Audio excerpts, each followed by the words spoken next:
and voluntary blood donation. So today we'll be going further. We'll be discussing the regulation of blood banks. We have said so much about blood banks, but there are laws, there are regulations that guide what they do. So we'll be expatiating on that today. On the program, we have Dr. Samuel Alori. He's the head of monitoring and enforcement, Lagos State Blood Transfusion Service. Good evening to you, sir. Welcome again to the program. Thank you for having me again. All right, then. And we also have Dr. I'm giving you Dr. now, so maybe it's time. Mr. Oluwole Olatubi is the head of programs LSBTS. Again, good evening to you. Good evening, man. Thank you for having us on the program. Okay, so let me start my line of questioning discussion with the doctor. What legal regulations ensure, or rather, what legal regulations govern the establishment and operation of blood banks in Lagos State? Because this is the base in Lagos State. Thank you very much. Blood safety is a collective responsibility. Okay. And it's the responsibility of government to ensure that safe blood is transfused in all appropriate healthcare facilities. Okay. In achieving that, Lagos State, on the 1st of June 2004, which is about 20 years ago, established a law which was passed into law by the Lagos State House Assembly, Law Number 10. All right. That enacts, that ensured that Law Number 10, that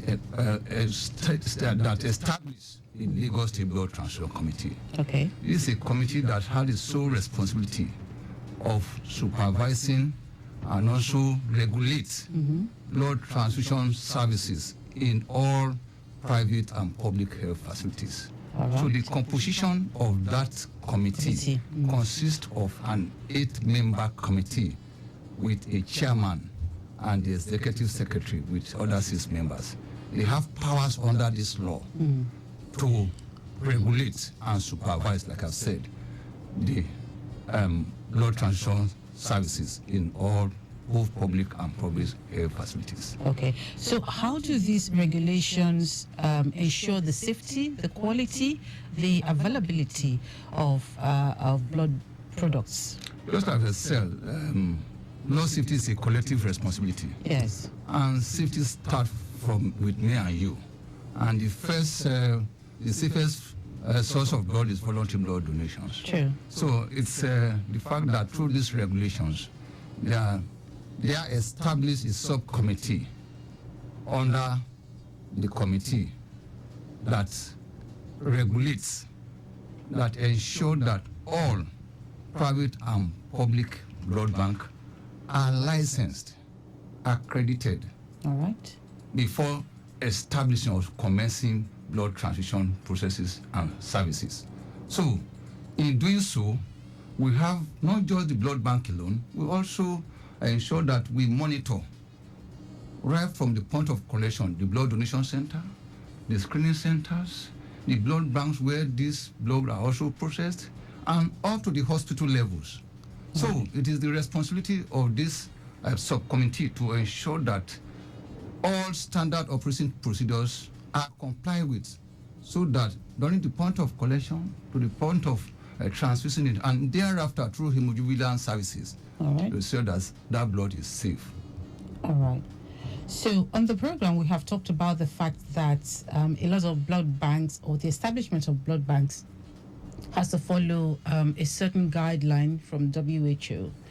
But right now, let's take a look at the legal requirements and for obtaining and for maintaining licensure or accreditation for a blood bank, for anyone who is interested or any medical person who is interested. Just like I said, under the Lagos State Blood Transfusion Committee, they are empowered to license. All right.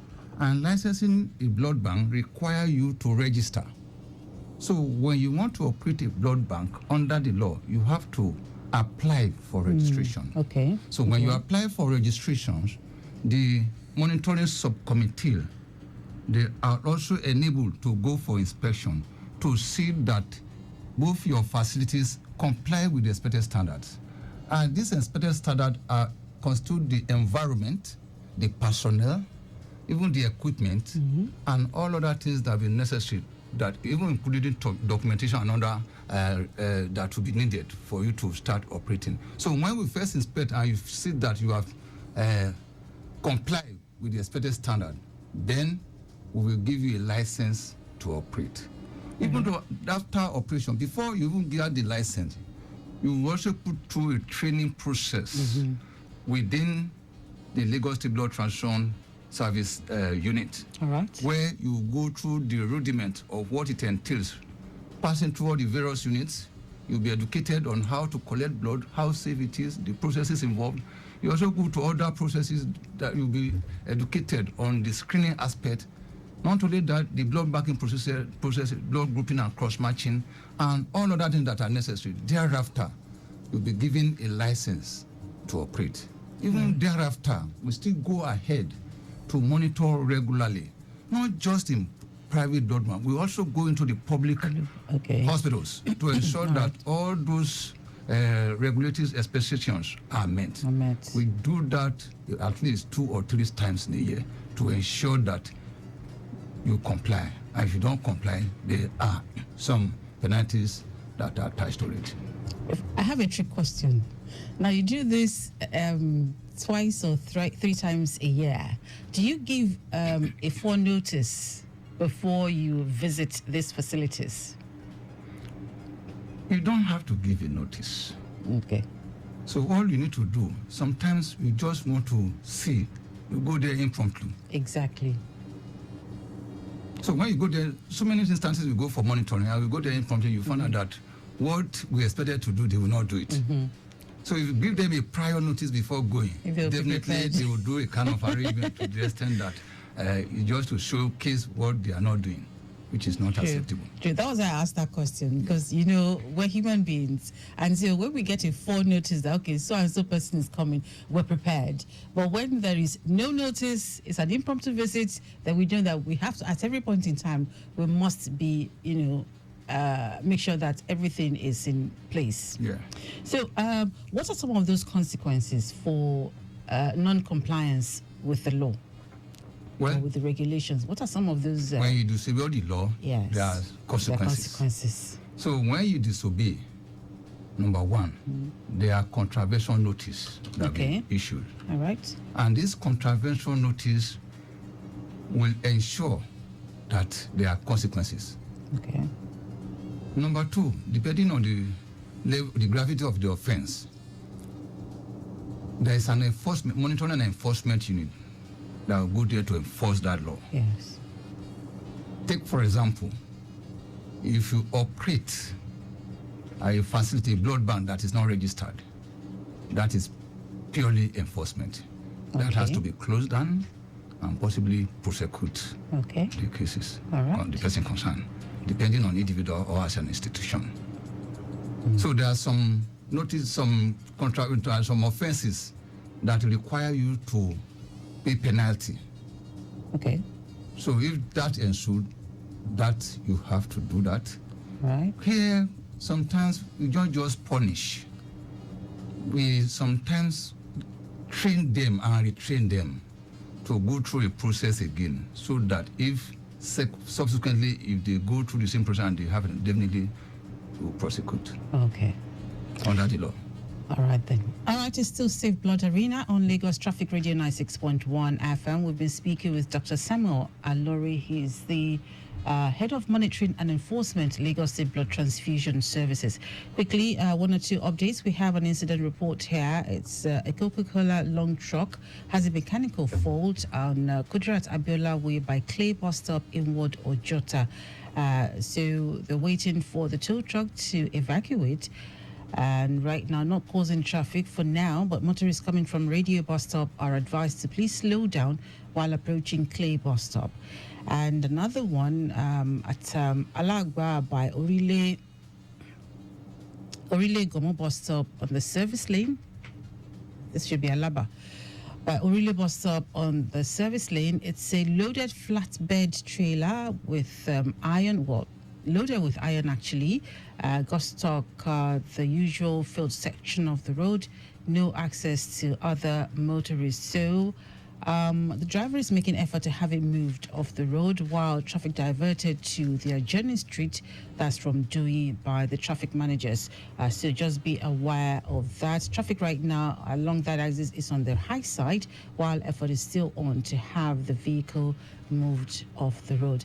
All right, let me speak with you, Mr. Olatubi. Mr. Olatubi, you go and do doctorate. I called you doctor a second time. I've called you doctor a second time.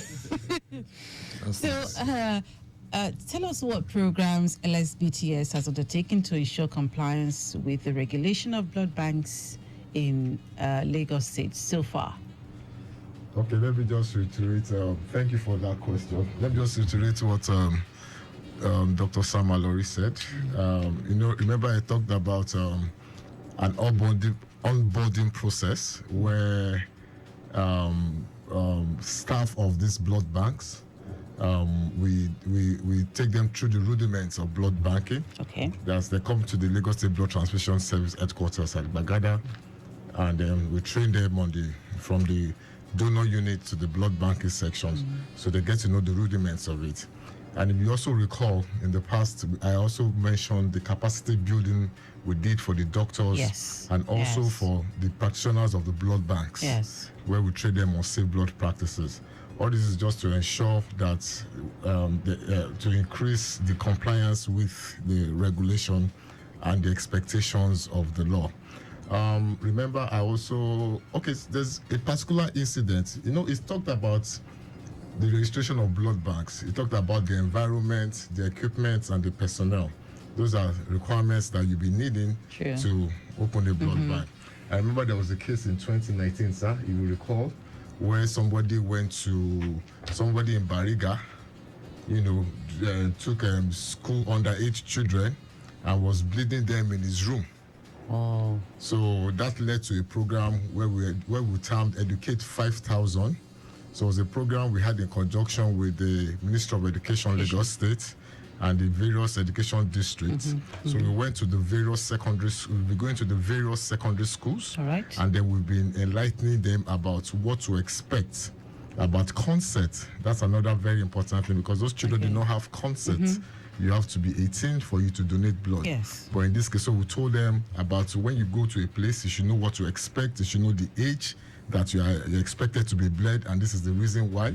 So these are part of the things that we've done to ensure that to make the compliance, more, fill up all those gaps. Let people have all of that information in their hands. Yeah. I also remember, I think it was maybe 3 editions ago when we're talking about the training of lab scientists as well. Exactly. Concerning how they can that was a match. screen, how they can screen for blood and blood products for onward, how do I put it?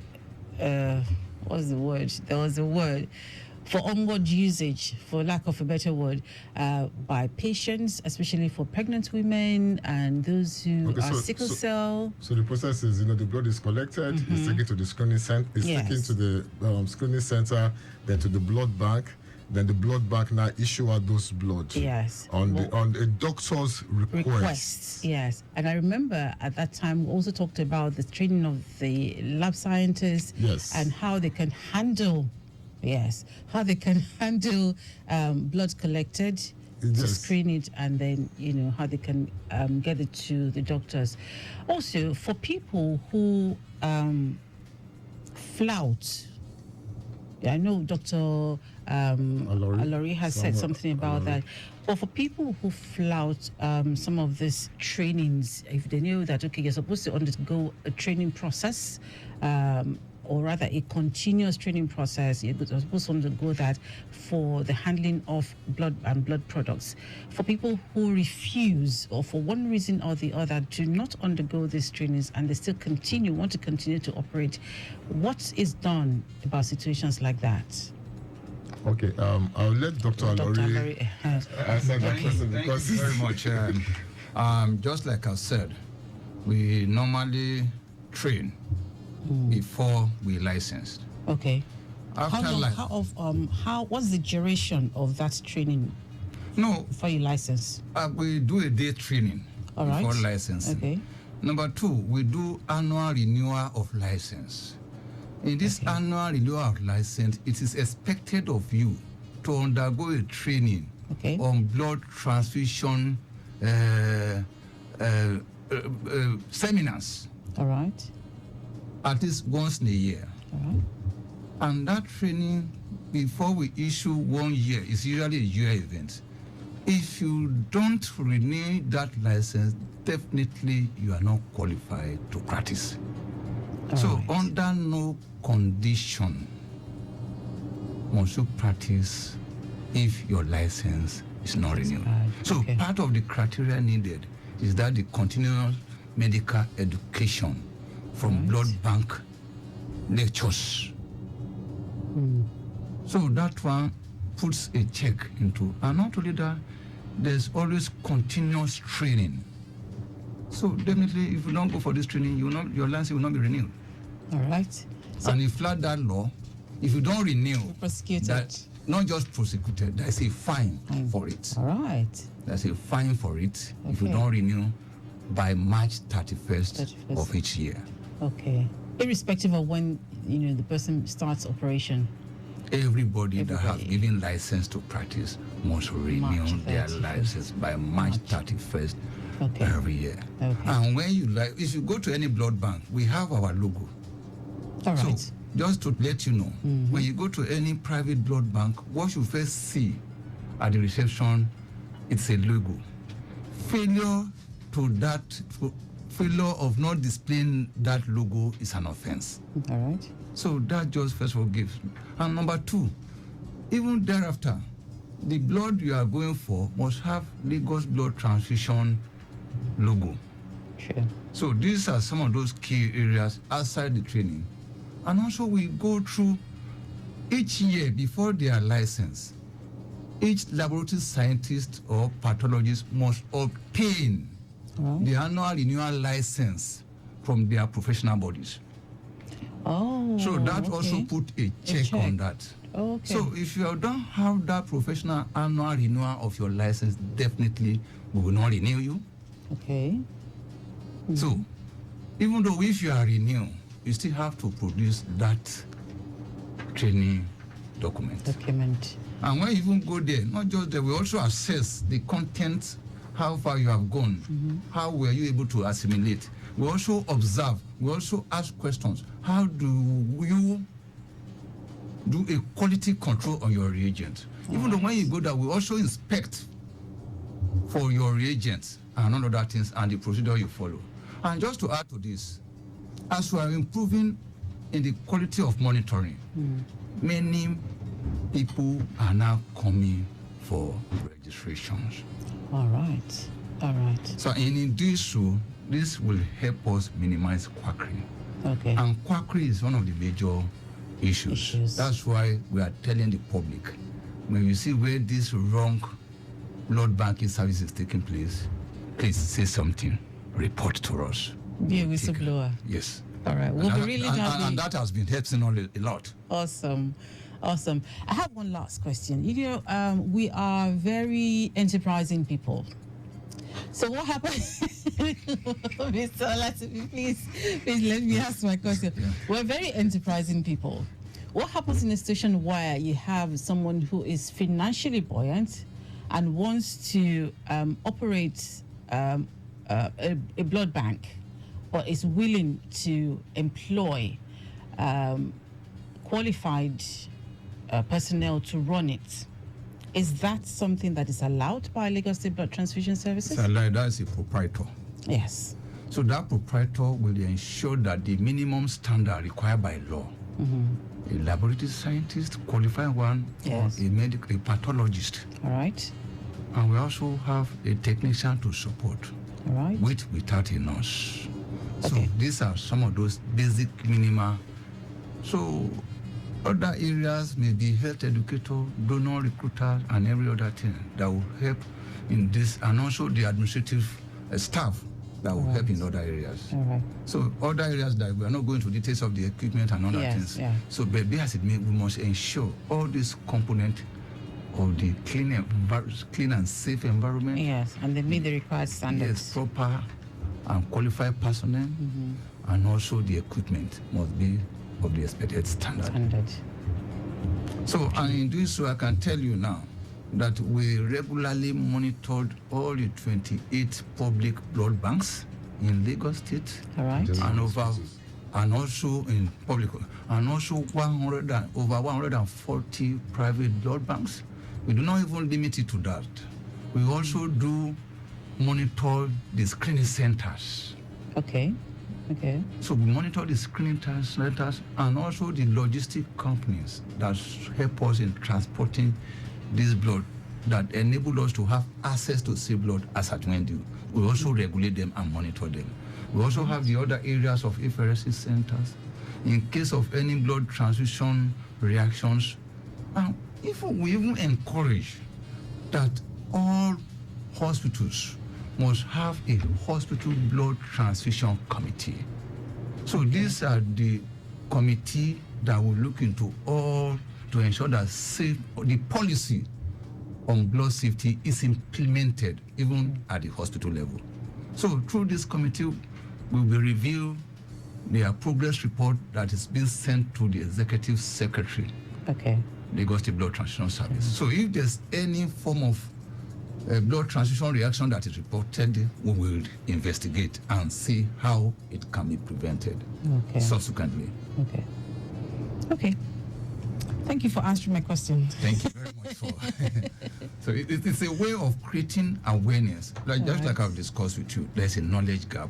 So this kind of program is to not only just create awareness, also bridge the knowledge gap between the practitioner, Lagos State Blood Transfusion Service, and the public that are making use of this blood. All right. Thank you very, very, very much, Dr. Samuel Alori, for being on the program again.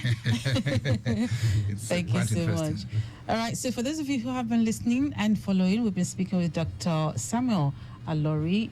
He's the head of monitoring and enforcement, Lagos State Blood Transfusion Service, and also Mr. Oluwole Olatubi, head of programs, LSBTS. Thank you also for being on the program. Thank you for having us. Well, as I said at the beginning of the program, if you'd like to get more information, you could just contact the LSBTS via Facebook. Their social media handles on Facebook is Lagos Blood Transfusion. Again, on Facebook, it's Lagos Blood Transfusion. On Instagram, it's Lagos State Blood Transfusion. Again, Instagram, Lagos State Blood Transfusion. On X, it's Lagos BTS. That's Lagos BTS. Telephone number is 0806 920 7914. Again, telephone number 0806 920 7914. All right, so this program has brought to you Blood Transfusion Service, LSBTS. Special thanks goes to the Executive Secretary, Dr. Boduri Oshikobaya, and also to Dr. Samuel Alori for being on the program. Thank you. There's the head of monitoring and enforcement, and also Mr. Oluwole Olatubi, head of programs, and Victor Terry, director of programs. Deputy Director of Programs, thank you very much. Also, our executive producer, Tayo Akonle. My name is Dele Agadumo. Enjoy the rest of your money.